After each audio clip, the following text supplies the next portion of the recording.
It was December 1986, and most of our combat engineering battalion had been deployed to the small Central American country of Honduras to construct a new airfield just north of the Rio Coco, a river which served as much of the official border between Honduras and Nicaragua. Although it was my first deployment outside of the US, I wasn't thrilled to be spending Christmas in the jungles of Central America. But being in the Army, missing holidays away from your family just goes with the job, I guess. That, along with some degree of risk. But far from what amount of danger I could have ever anticipated going into a combat zone, this lesser inhabited region of the Honduran jungle appeared to be harboring something far more frightening than a few socialist guerrilla fighters. The truth is, this is not a story I'm very excited to share with you.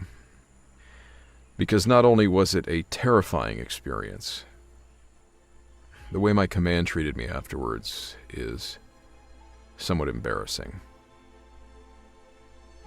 My name is Robert.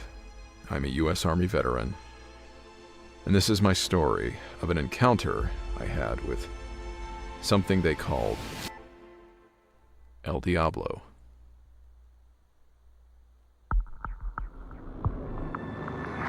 The mist which hangs before you offers you a choice to pass through or to escape. Beyond it are Stories which defy the explanation and fly in the face. of what we know to be real, It is a void of both reality and impossibility. of both fact and superstition. You alone are left to discern what to believe as you pass through what we call the fog of war.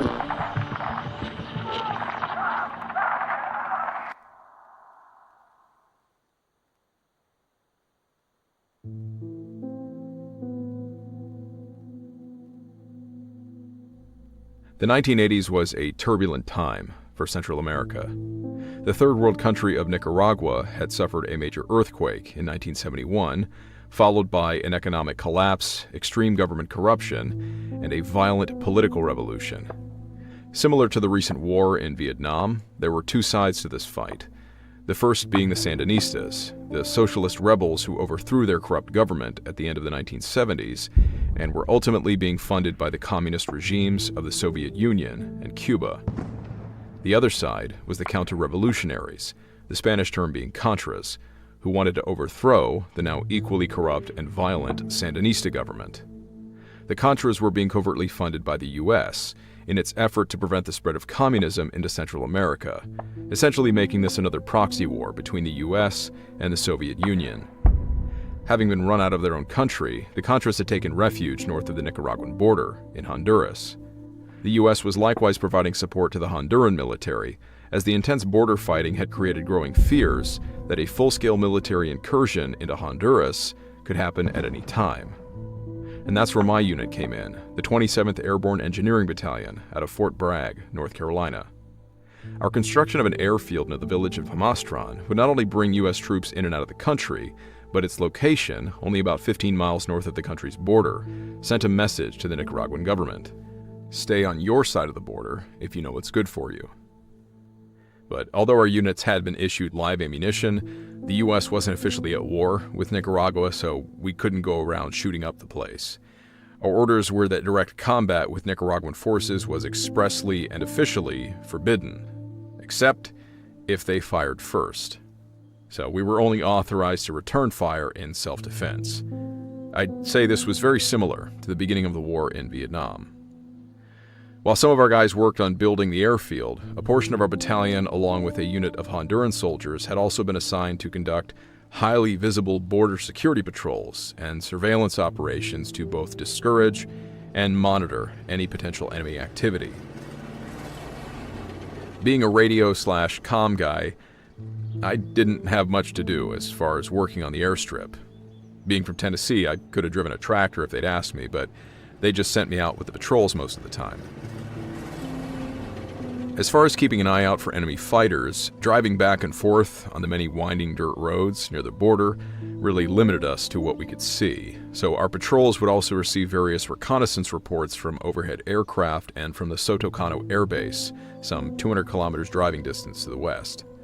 But it was rare that we ever got any actual, real-time updates on enemy troop movements. More often than not, we'd receive reports of suspicious vehicles, boats, or groups of people sighted in close proximity to the river. So one morning, while my patrol unit was already out driving the roads, at about 10:30 hours, we received a radio communication that a small boat, or rather what might be a boat, was moving upstream, a few miles away from our location. We were instructed to rendezvous at specific coordinates and then proceed on foot to the river's edge, in hopes of being able to identify the type of craft that was moving upstream. Using our radios, we quickly coordinated with the other vehicles in our squad. We usually had either 3 or 4 of them, and worked out the meetup location on our maps. Then we loaded up into our Vicks and quickly sped down the dirt roads past the various village huts and local farms, trying to get to the river to find some good concealed positions before the boat passed by.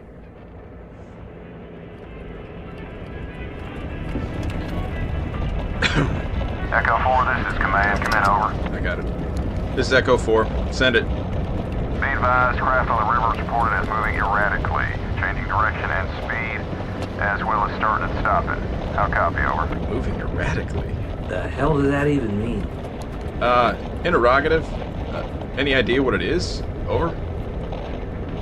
Wait 1, over. Great, now they got us chasing trash bags. Nah, I can't confirm. Report just says it's a wedge-shaped object, dark in color. Over. Are there even people on it? How big is it? How many tangos on board? Over? Report doesn't say. Doesn't look like they can see any passengers. Over. Perfect. Roger that. We are nearing our insert point. We'll radio you once we get eyes on. Over. All right. Where am I going? You're gonna turn right once we get over this next hill. Arriving to our rendezvous point, we hopped out of the trucks. 3 squad members stayed behind to watch the vehicles, while the remaining 6 of us double-timed it down to the riverbank, which was about a half a mile away. This area wasn't as dense with jungle. Most of it was actually open grassland, so moving quickly through only light tree cover, we made pretty good time. We soon crossed onto a cattle farm and had to navigate across 2 sections of barbed wire fencing before we reached an open field. Like other areas in this region, this field had also been cleared of brush and overgrowth to allow cattle to have grazing opportunity. 100 yards on the other side of the field was the river. We were able to find cover behind some trees, but most of the vegetation had also been cleared away along the riverbank, probably to give the cattle easier access to the water. So we moved across the field into the tree line, staying back about 5 to 8 yards to remain out of sight of both the approaching boat and anyone that might be on the opposite side of the river, which was Nicaraguan territory. Come on, let's go. Take cover. Robert, Paolo. Yes, sir. You come with me. See. You stay here. Wallace, you go down that way. Roger. We couldn't see anything on the water upstream from us, toward the west, and our last radio update confirmed that the boat hadn't passed by yet and was still moving in our direction. So, we waited. Should be here in a few minutes. Solo unos minutos. Sí, entiendo. Whiskey 4. Should be coming from your direction. Let us know if you see it. No boat yet. Can you tell me what the hell just passed by me? Something big coming your way, in the water. Roger. Yeah, I see something. A dark thing? That's it. Is that what they want us to look for? Looks like a log or something. Thought it might be a crocodile. Pretty big for a crocodile. Too big. Submarine? In the river? Well, it's moving upstream, against the current. Gotta be something. Oye, Paulo. Sí. Es cosa negra en el agua. The black thing. ¿Qué es? No sé, amigo. Whiskey 4. Does that look Dios mío. Oh, God. Estoy serpientes. Wallace, don't move. Do not open fire. Hey man, no names over the radio. Don't open fire at all. Holy Nobody move. Tan rápido. Hell, that thing is fast. You God. Just knocked them all right over, man. Coño, Leave him. Yo, this is mental. God, look at those teeth, man.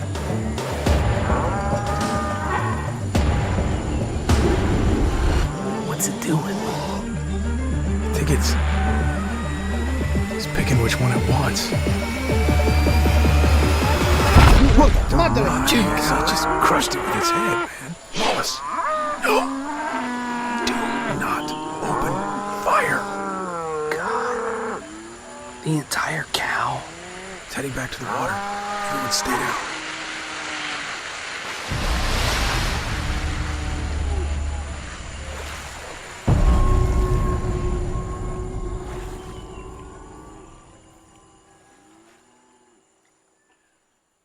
Wartime Stories will continue right after this. And now, back to the story. What the hell, man?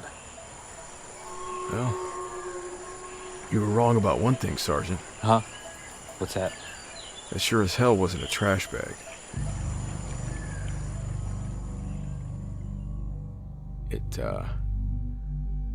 It all happened very quickly. Once the snake had left the water, it just darted straight for a group of 4 cattle, rammed right into them with its head.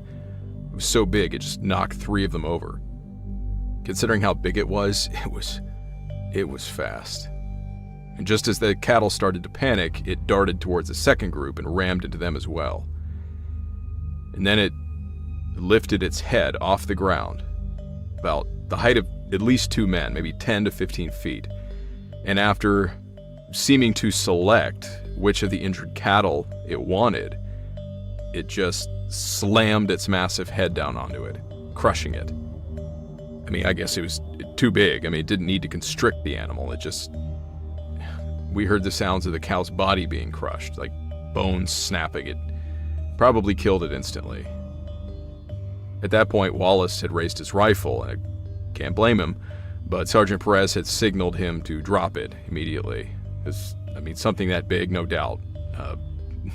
Our gunfire wouldn't have done anything but to just piss it off. I'm not sure how intelligent snakes are, certainly not one that big, but I was fairly certain it had seen us before leaving the water, but it was clearly more interested in the cattle. And after crushing one of them to death, the snake just picked its head back up, opened its mouth, and, practically picked the entire cow up in its mouth, with the head dangling out of one side and the rear legs out of the other. It just carried it back into the water, just slid right back past us. Once it had gone, we just stood around quietly for a few moments, staring at the riverbank. My next thought was that I wanted nothing but to go back to the trucks and leave. The country, really, I could not have imagined that something like that could have possibly existed. What an absolute nightmare. But you know how guys are. A sick curiosity got the better of us, and we began discussing, arguing, really, about how big it had been. Nobody seemed to agree, with our estimates ranging from between 50 to 100 feet. So 3 of the guys decided to pace it out, walking the distance from the riverbank to where we remembered its head was when the tail had left the water. 31 steps, 33 steps, and 34 steps. By our pace counts, we knew that roughly put its length at approximately 75 to 80 feet. The only cattle left in the pasture at this point were the injured ones, probably having had their legs broken. Someone mentioned that the snake might come back for them, so we agreed then that it was time to leave. On our way back to the trucks, I received a radio call asking if we had spotted the boat. Before responding, I first checked with Sergeant Perez. He said to tell them that we'd report what had happened after we got back to our vehicles. But when we did, and Sergeant Perez radioed back to Sotocano, before he could finish his report of what had happened, he was interrupted. We were told then to maintain complete radio silence about the incident, and were ordered to return to base immediately for debriefing, and that we could each file individual reports when we got back to Sotocano. It was a long drive back, not only because of the distance, but I'd say we all seemed to have a sort of bad feeling about what was going to happen when we got back to the base. The only reason we were being called back was clearly because of what Sergeant Perez had said before being interrupted in his radio report. Maybe they thought we were just screwing around on the radio, trying to be funny or something. When we arrived, we were met by a large group of uniformed men. A few were officers. The highest rank was a major. 2 Hispanic men wearing Honduran army uniforms were also present, as was an apparent Honduran civilian. Sure enough, the major did not look happy. Neither did the 3 Hondurans. All of the other men just kept their bearing and seemed to avoid expressing any emotions. We'd all had ass chewings before, and by the concerned glances we then shot at each other, I'm pretty sure that's what we were expecting to get here. We were called out by name, and one at a time taken away. When they called my name, I was led to a car and instructed to get in. A lieutenant and 2 enlisted men got in as well. All of this just felt very ominous. I was driven to the rear area of the base, the area furthest from the main runway, not that it was that large of a base in the first place, and we stopped at a small nondescript building, which would actually describe most buildings there, and I was escorted inside. I was led down the main hall to a room at the end on the right. It was plain, nothing out of the ordinary, just some type of meeting room. But the room only had 1 door and no windows, and a light fixture holding a single bulb was mounted in the center of the ceiling. It was just a very appropriate setting for what was clearly going to be an interrogation, I thought. There was a table with chairs around it, and at the far end sat a different major.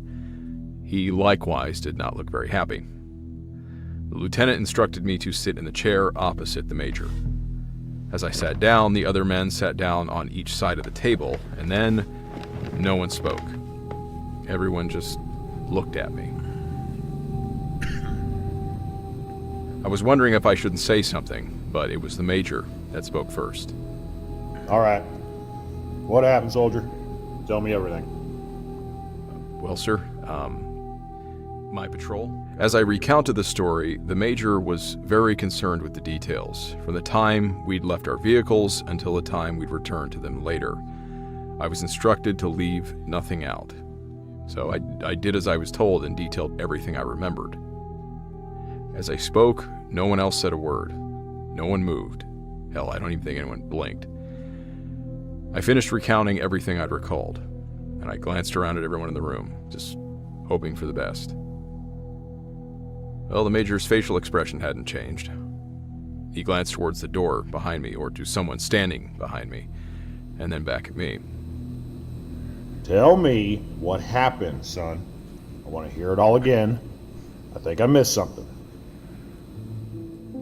For anyone who hasn't been in the military, or maybe the police, I had only been in the Army for 2 years at this point, but it was my experience that the senior enlisted guys, the staff NCOs, were usually the ones to yell at you, the ones that chew you out. But when a senior officer is acting like this, well, I hadn't done anything wrong, and I just didn't understand why they were treating me like this. This major had a way of making me wonder if what I was saying was even true, even though I knew it was. It had literally happened just a few hours earlier. And now he was asking me to retell the whole story. And now I'm starting to wonder if he was trying to tell me to change my story, or that he knew something that I wasn't telling him? Or was this some kind of psychological pressure to try and get me to lie? And then if I lied, would they punish me? They'd compare my story with the other guys. I couldn't think of anything else to say other than what I saw. So for a second time, I told him everything, exactly as it had happened. Again, no one else in the room spoke while I was talking. And there was complete silence when I finished. The Major then leaned back in his chair, folding his arms, and I noticed he kept glancing at the door behind me, as did the other men in the room, as well as shooting glances across the table at each other, but they looked more worried. The Major just looked even more pissed. And once more, the Major repeated, Tell me what happened. I want to hear it all again. Sir, No, that's an order. Tell me what you saw. I was getting genuinely scared, and I still wasn't even sure if he believed anything I was saying. I almost wish we'd never said anything about the damn snake in the first place. But now that I was already here, I couldn't change my story, because then it wouldn't match up with what everyone else was saying. And I reasoned that this thing could pose a danger to our men, and they needed to know about it, so I repeated my story for a third time. This was followed by another long period of silence, as the Major just continued to glare at me. He then stood up and walked out of the room, pulling the door shut behind himself. I could hear him talking loudly out in the hall with someone. I couldn't hear everything of what was being said, but I could tell it was him. He was speaking Spanish now, not fluently, but fairly well. He was clearly talking to a Honduran officer or other official of some sort. My Spanish wasn't any good, but I did catch things like Rio Coco, agua, and comer. Those were easy. Water and eat. I thought maybe the other person was referring to the snake eating the cow, or maybe he meant that the snake could have eaten us, I don't know. I had some small hope that this whole interrogation had actually gone well, and I had been right not to change my story. Then I heard the Honduran officer say, El Diablo. I knew that meant the devil. And then muertos, which I knew meant dead. Muertos was said a few times. The other person did most of the talking. The Major just seemed to be responding most of the time by saying, Si. I heard El Diablo mentioned several more times, wishing I knew more Spanish. And finally, the Major came back into the room, and he returned to his end of the table, but he didn't sit down. He stayed standing, leaning over the table and putting his hands down on it, and he began to talk. And boy did he talk. Loudly and angrily.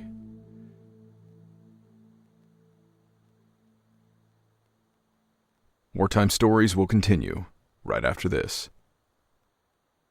And now, the conclusion of our story.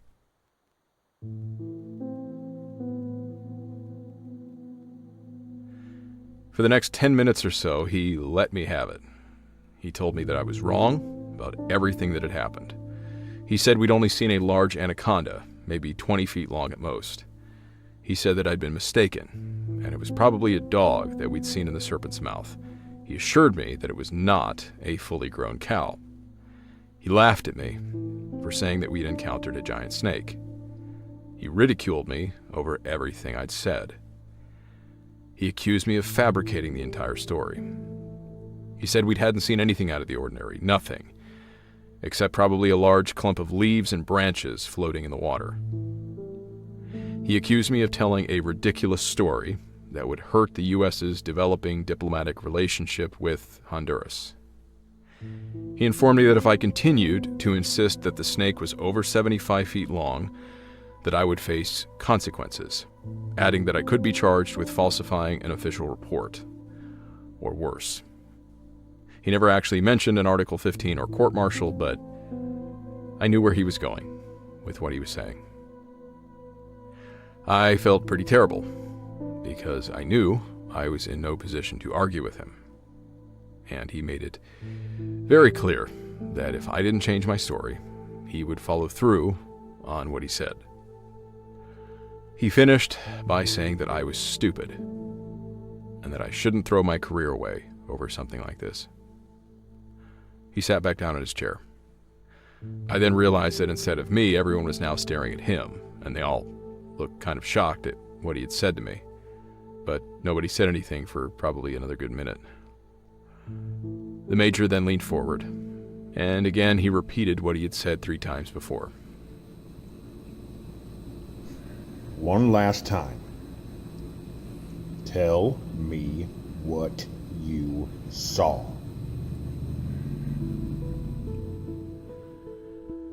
With all eyes on me, I quietly told him that we'd only seen logs and brush floating in the river. That before leaving, we'd seen a regular snake carrying off some small animal, maybe a rabbit or unlucky dog that it had managed to catch. As much as I knew I was saving my career, I felt sick. I finished the story, which was a complete lie, and then sat there, staring at the table. The Major finally seemed relieved. He almost smiled. The tension in the room seemed to immediately disappear, though. The Major stood up again, thanked me for my time, and strolled right out the door, like it was any other day. As he turned down the hall in the direction of the front entrance, I heard him say something like, "Don't forget the audio tapes," or "Get the audio tapes," something like that. The lieutenant finally spoke. He said, "Now don't you feel better, Specialist?" I just shrugged, wondering what was going to happen next. What was going to happen to me next? I was escorted back outside and driven back to where we'd first stopped on the base. I was told that I'd be returned to our camp at the airfield we were building. I was ordered not to discuss the incident with anyone, not even amongst the men I was with, if I ever happened to run into any of them again. Soon a vehicle arrived and I was instructed to get in it.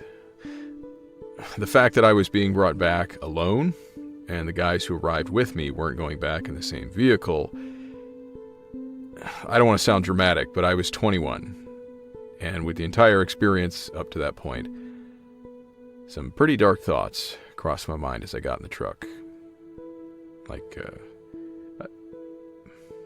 I wondered if I was ever going to see my mom again.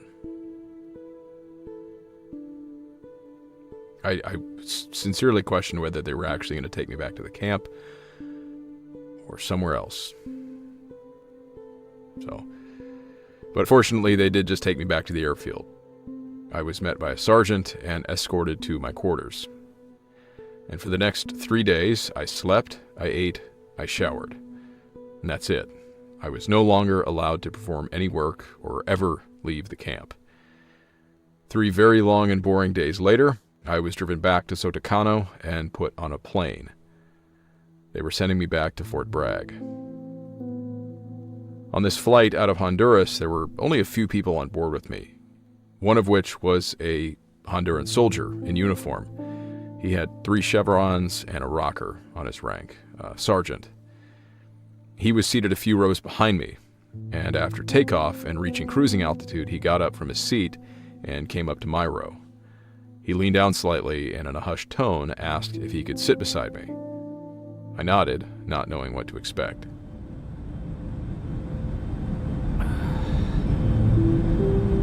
So, you seen the devil? And he has seen you. You must be a good man. 'Cause he did not eat you that day. You're lucky. Many men disappear along with Coco when the devil is hungry.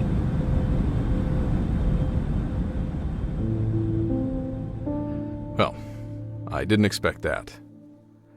Part of me hoped this guy was being serious, but after the less than friendly treatment I'd received at that point, I had my guard up. But then again, I guess I wasn't surprised that people would have heard about the incident and spread it around.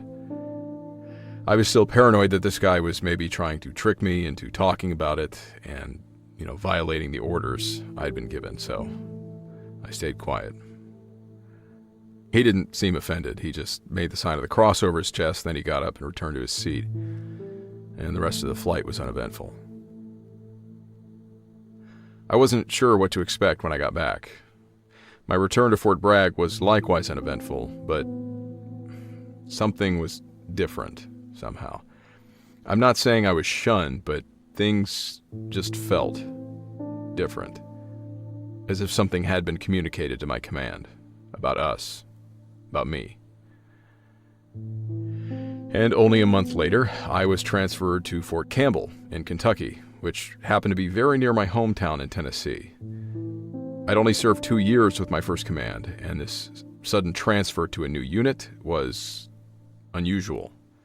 It's the kind of thing you might expect in cases of harassment or assault or something, sending someone away to a new unit to get a fresh start. And I thought it was a bit odd, don't you think? Sending me to the closest military base near my hometown? I thought so. I still think my command might have done it as a favor, a sort of thank you for doing what I was told, and staying quiet. And I certainly didn't rate it, but when they put me up in my own small apartment, alone, rather than in the barracks with a roommate, I also wondered if that wasn't another favor, or maybe a reason to avoid having a roommate to swap crazy stories with. I dare say my time at Fort Campbell would eventually offer up a number of other strange experiences. Well, for me, that's just the world we live in. Strange things happen and can't always explain them. As for the giant snake, El Diablo, they apparently called it, well, you can imagine I certainly looked into it over the years. There are, of course, rumors and other stories like mine.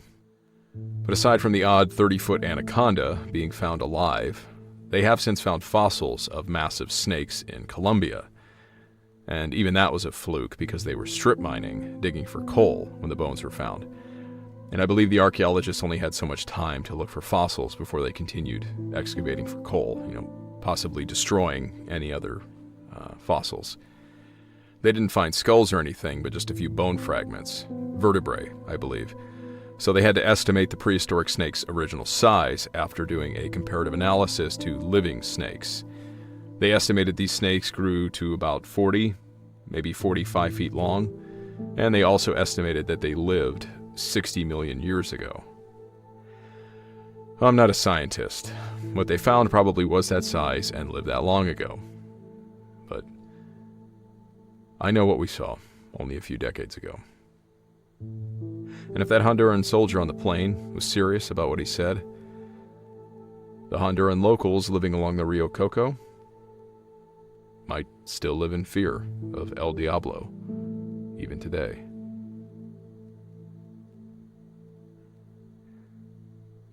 I really can't blame them.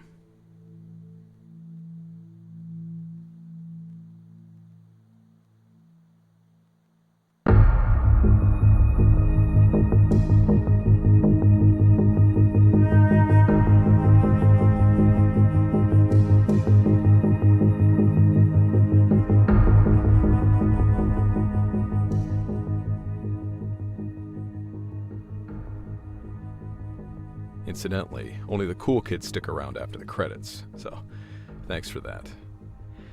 As for closing statements, as this is the final personal story from our friend Robert, out of respect for both him and you, I just thought it would be appropriate to maybe offer my closing thoughts on kind of the total summation of his encounters.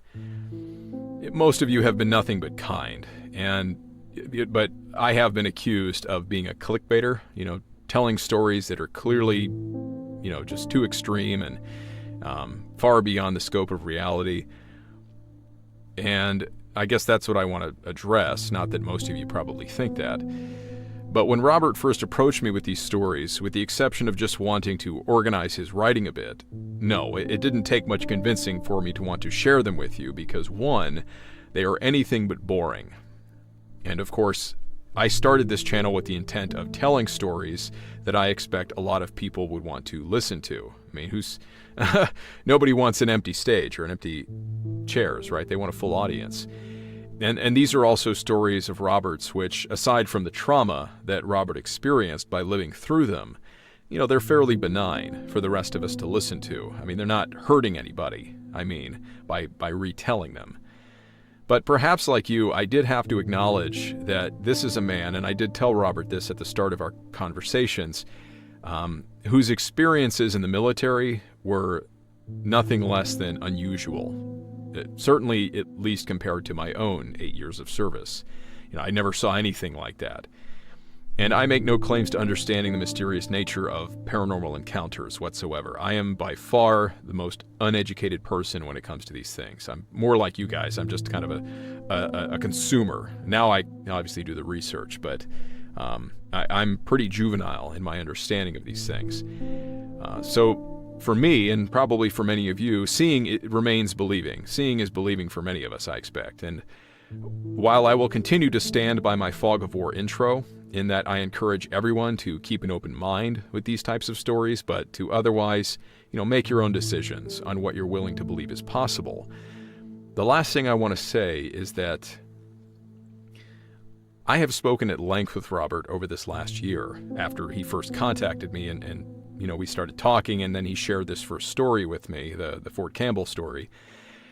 And while Robert has always remained courteous, if not unnecessarily humble, when in addressing me and treating me like I'm, he's 20 years older than I am, and he treats me like I'm some sort of authority figure, and it's almost embarrassing for me because I'm not. I'm just a guy making YouTube videos.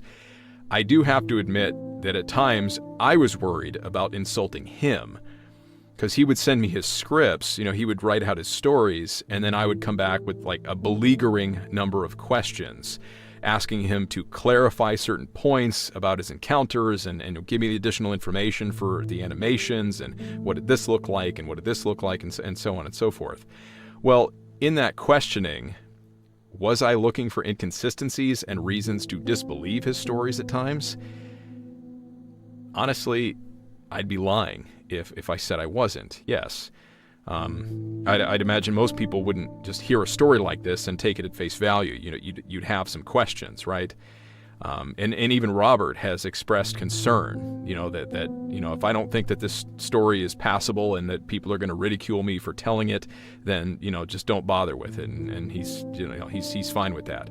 So he hasn't been really eager to have the story shared. He just, he told them to me, and I asked, I said, would you mind if I share these stories?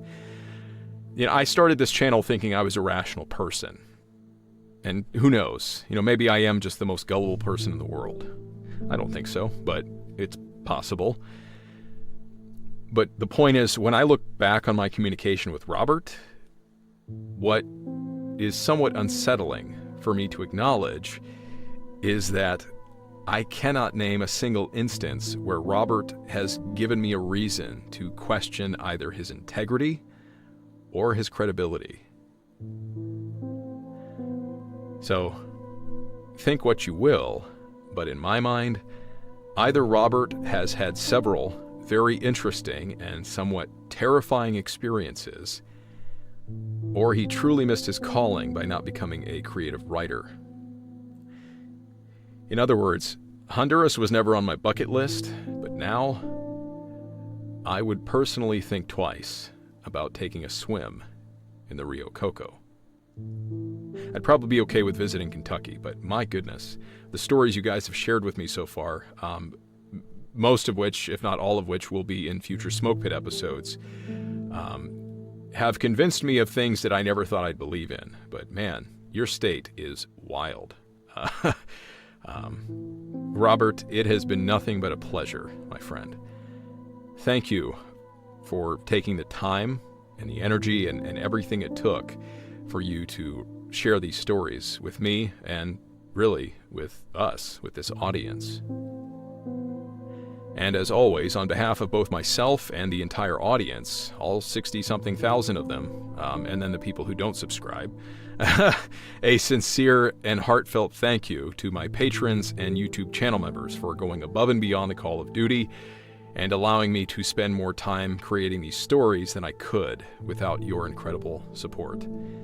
If you would like to also contribute to the growth of the channel and join the Patreon, there is a link here, as well as in the description of this video.